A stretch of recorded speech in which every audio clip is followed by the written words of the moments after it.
యమ ఏమంటివి మానవ జాతి నీచమా?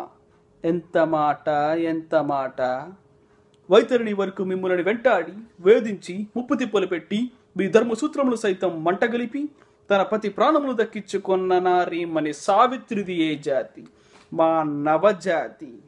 తన భక్తితో సాక్షాత్ పరమశివునే ప్రత్యక్షము గావించి మీ పాశములు సైతం గడ్డిపోచగా నుంచి ప్రాణహరులైన మిమ్ములనే ప్రాణభయముతో పరుగులెత్తించిన పసివాడు మార్కండేయుడిదే జాతి, మా నవజాతి.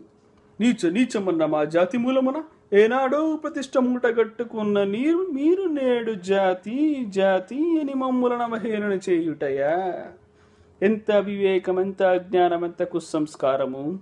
నేటి నుంచి దేవుడధికుడు నరుడనకించ భావాన్ని కూకటి వేలతో సహా పెకలించి వేసదా? మొక్కులు పొందే ముక్కోటి దేవతలు, దిక్కులనే లక్ష దిక్పాలకులు, మడుగునిచ్చే పంచభూతాలు సైతం జయహో నరుడా అని హర్షించు విధముగా సింహాసనమధిష్ఠించదా?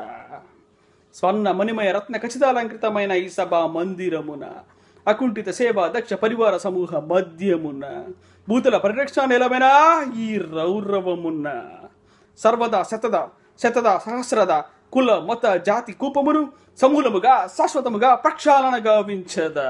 Any doubts? Please comment.